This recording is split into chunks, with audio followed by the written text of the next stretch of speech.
How you guys doing today? It's Anthony Gangi. Welcome to another episode of On the Line. Guys, I want to talk about consistency when it comes to running a housing unit. Now, consistency has to come between you and your partner.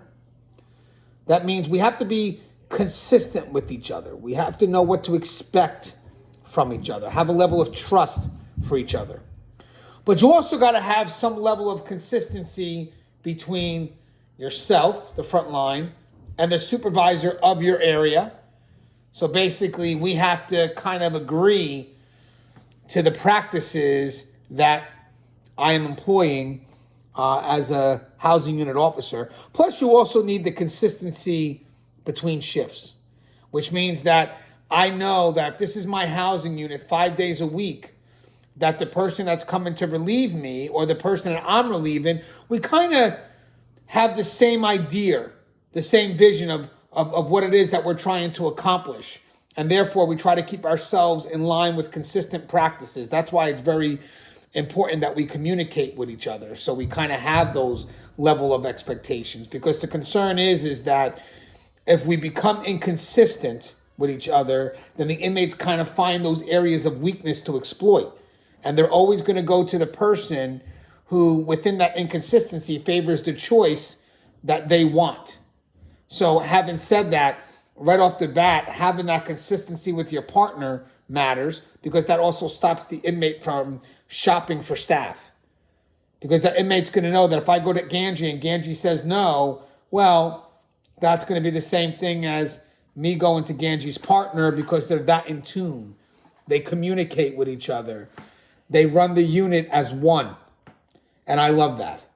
And that's not that easy to do, by the way. I think something with consistency and corrections, I wish it was more easily available, but for some reason we have to make this intentional. Consistency is intentional. Obviously, more importantly, now if me and my partner are consistent, but our supervisor, they're kind of a little bit more lax, and, they kind of believe in doing things their way as opposed to what we're trying to accomplish, that kind of messes with our plan too, because don't forget that supervisor oversees us. So anytime we set something down that we expect to be followed, the inmates will find the inconsistency with the supervisor and then go to the supervisor, who will then break away from what it is that we're trying to do, and obviously have the authority to get us to break away from that level of consistency. So definitely when you're having that dialogue with your partner, the area supervisor should also be around in that dialogue to understand what it is that we're trying to accomplish as a team, so we're always on the same page. Therefore, it doesn't matter if an inmate sees us by ourselves, we all exactly know what it is that we want each of us to carry out. We're on the same page. And then eventually the inmates will not be able to separate us. They'll see us as one. And then again, the importance of that between the shifts matter too, because sometimes you could write up an inmate and it could be at the end of your shift, so you're hoping that the next shift carries it out, and then you find out that they're not. They're a lot more lax. And the inmates will be quick to tell you, hey, remember that punishment I was supposed to do, that 4 hours lockdown at the end of such and such a shift? I didn't do it, because such and such believes that charge you wrote was petty.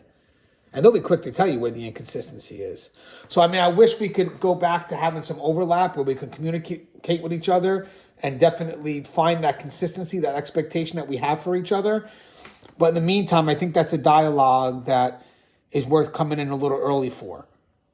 Because once we set that consistency, that level of expectation, you'll find that the unit is running smooth on all three shifts, or both shifts, depending on how your jail operates. You got your partners working correct. You got the supervisor overseeing the area, knowing what it is that's expected from the inmates. But it all starts with consistency. So again, consistency with your partner, consistency with your supervisor, and consistency between shifts. If you can get that off, there's a great chance that you're going to run a unit in which the inmates have very little room to maneuver. Because again, if an inmate looks to manipulate, they look to manipulate the inconsistency. So work as one, and they have nowhere to go. As always, the show is on the line. Guys, if you haven't, please check out Guardian RFID. They got some great videos out there. A lot of good training stuff. We got Greg Piper, Steve Menard, just a lot of people dropping some good content. And as always, guys, please stay safe.